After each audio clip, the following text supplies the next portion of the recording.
everyone, welcome back to my channel. If you're new, my name is Kristina. Welcome. Today's video is one I'm sure that you've seen all around YouTube so far, and I just really wanted to do a video for myself as well, and it is on the Tati Beauty Blendiful. This is supposed to be a multi-purpose puff. I almost said sponge. You're supposed to be able to use it wet and dry for liquids and powders, and it's also supposed to be a good touch-up tool as well during the day if you get oily, which you guys know I do have oily skin. You get the original Tati Beauty Blendiful. It's very soft, like everyone is saying. I did not doubt that one bit. And also you get this little heart-shaped one. This is supposed to be a nice travel blendiful, so you can touch up your oils, you can put a little bit of powder where you need it, and just a good to go one. Right off the bat, I noticed that the smaller one is much more dense than this one. This is a little more flexy. I feel like this is going to be really easy to work with, whereas this one definitely feels like it's specifically just for small touch-ups. You can definitely feel the difference. So one, I really like that you get two products, and this is $18. This is supposed to blend seamlessly, soften both liquids and powder products, and it has specific rounded edges and a point, so you can use it in different ways. So for instance, this can be for concealer or something, and then this can overall be for foundation. It is machine washable. You can put it into one of those delicate bags that you put like your bras and underwear in, and you can also hand wash it, so you can just run it under the sink with whatever you use normally to wash your brushes and sponges, and it's supposed to dry pretty quickly. From what I've seen, it hasn't been insanely long time periods of like drying. I'm gonna try to do a full face. I'm a little nervous because I don't typically use puffs for powder. I always use a brush, but we'll see how this goes. Alright, so I did watch Tati's video where she revealed this product, and she said that you can use a pore filling primer. I have my Tatcha Silk Canvas primer, and I think I'm going to apply it to my skin first and then use the Blendiful to blend it out, because typically what I'll do is I'll take my primer on my fingers, rub it together, and then apply it to the face. Please don't mind this pimple. I popped it. It seems a lot easier to actually bend it rather than using the full volume of it. I'm just gonna tap it in because pore filling primers, you're supposed to tap into the pores anyways, so that's what I'm gonna do right now. So I feel like it's working. I don't necessarily just tap my pore filling primer in because I feel like it's just gonna be in one area. So I'm gonna tap it and kind of pull it a little bit. Try to avoid the pilling, because that definitely can happen with pore filling primers. You know what though? It's so soft and fuzzy that I'm wondering what it's gonna feel like when it's really hot during the summer. For me, I really like using sponges in the summer because I like how cooling it feels on the face.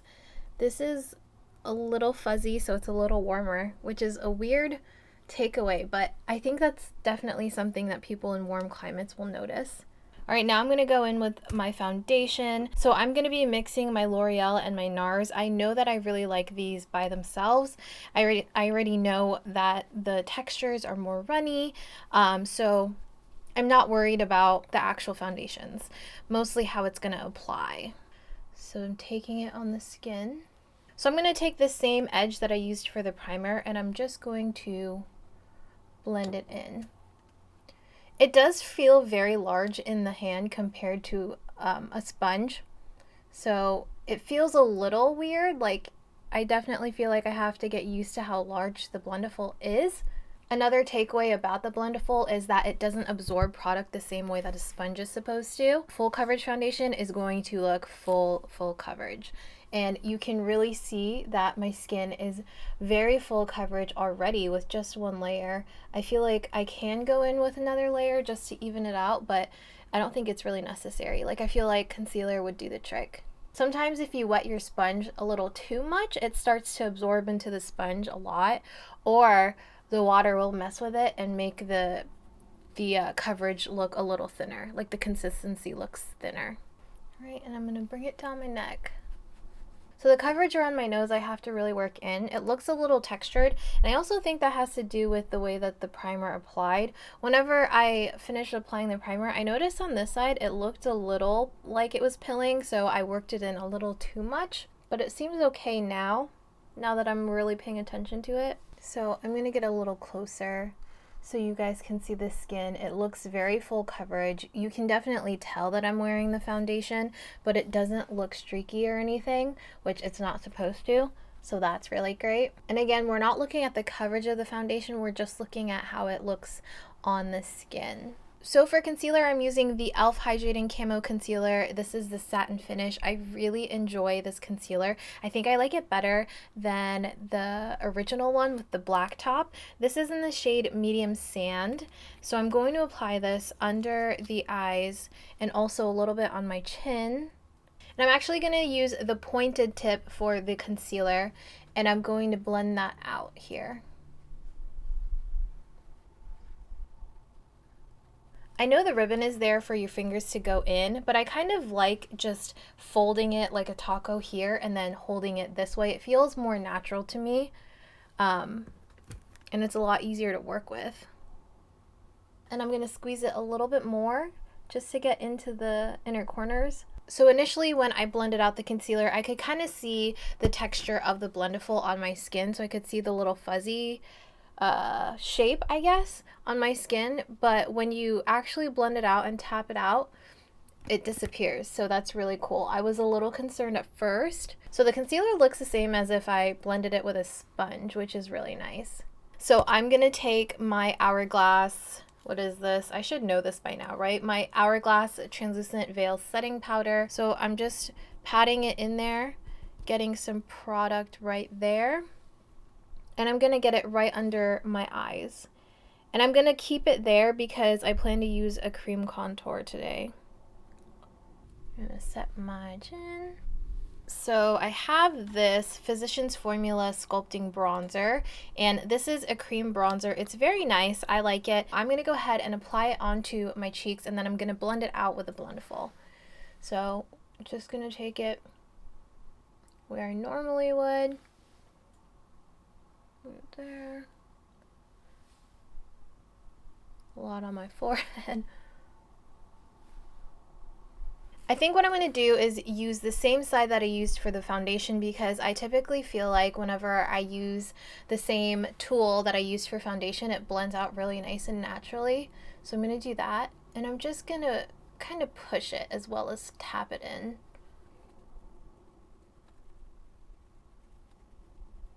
And I'm gonna tap this upwards.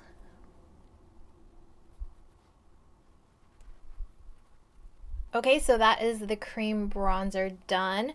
I think it was pretty good. I'm still kind of testing out cream bronzers because sometimes I feel like I don't apply it very well, or it doesn't really make such a big difference, but I think it's a good base for your actual powder bronzer. So now we're gonna set the rest of the face, and I'm gonna use that same powder that I used earlier. So I'm gonna use the same side that I used for the powder. I'm a little nervous because I don't want it to look super powdery. So I'm gonna just blow off the excess and very lightly set the rest of the face. So this time I'm not folding it over at all. I'm just going to take it and gently tap everywhere, even on top of that cream bronzer. I feel like the powder is definitely more concentrated wherever you set it, instead of, you know, tapping it everywhere like a brush would disperse it more evenly. So I feel like this part might take a little more product because you can't really like rub or swipe the powder on there without messing up the rest of your foundation. So that's just something to keep in mind. I think tapping very lightly definitely will help though.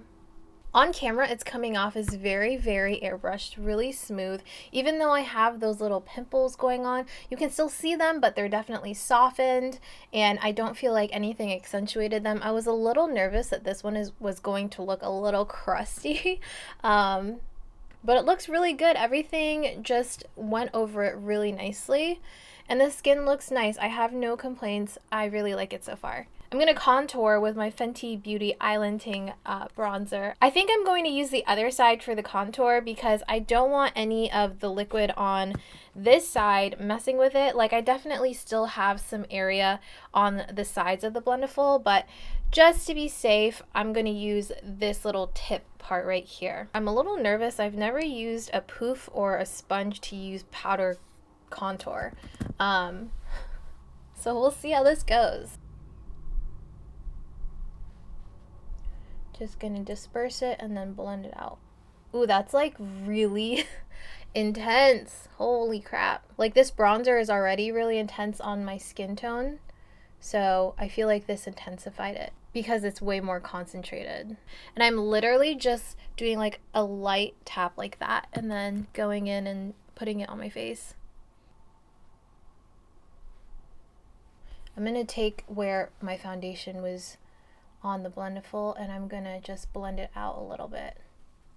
Typically, if I feel like something's looking a little too intense, I'll take whatever I used for my foundation and just blend it out that way. So that's exactly what I'm doing, but with my Blendiful. So I'm actually going to be taking my Marc Jacobs bronzer as well. If I want an intense contour, I will use the Fenty Beauty contour and then use this on top to just bronze the rest of the face. So that's what I'm going to do today. I'm just going to use the same spot that I used for the contour, and I'm going to tap it in to my bronzer and then kind of blend it and bronze the rest of the face. I feel like there's a weird patch right here. Like, do you guys see that? There's a patch and I don't really want to keep going in with more bronzer. I'm just going to take this clean side right here and I'm going to try to blend all of that out because it's looking a little bit like a giant bronzer band-aid and I don't like that. All right, so I'm going to go in with my Buxom Wanderlust blush in Mykonos. Just going to take a clean area on the Blendiful right here. Get some powder on there and then just blend that in.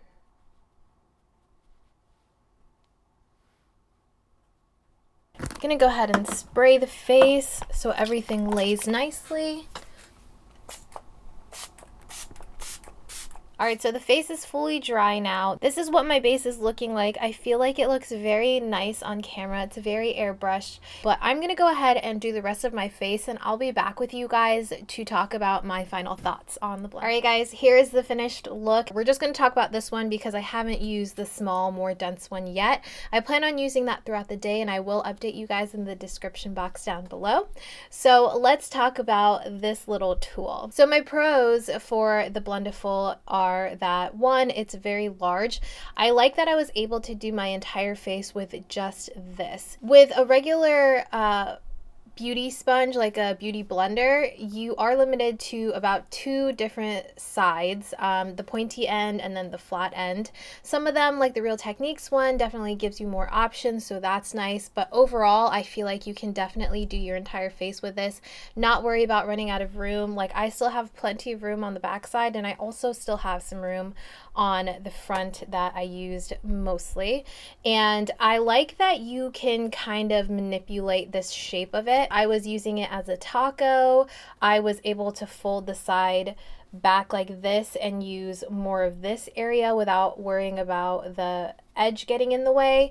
I like that whenever I was using powder in specific areas, I could use this flat edge right here. Again, I think it's really nice that it's very soft. It just feels really nice on the skin. No one ever complains about a soft brush or a soft tool in general, so this is really nice. It feels luxurious. The main takeaway, my main pro for this, is that there are no streaks on the face. You definitely have to work it in like any other tool you use, because obviously if you just swipe it on there, of course there's going to be streaks. When I was putting the concealer on, I was a little concerned at first about the way that you could see the texture of the Blendiful on my skin, but once you tap it in and really work that concealer in, I didn't see anything. It looks really airbrushed, like I said. The skin looks really nice. I feel like I could use this technique or this tool to do my face whenever I'm going to film some looks. The fact that I can use just one tool for my entire face is really nice, because instead of using a sponge for my my foundation and concealer, a big fluffy brush for my powder,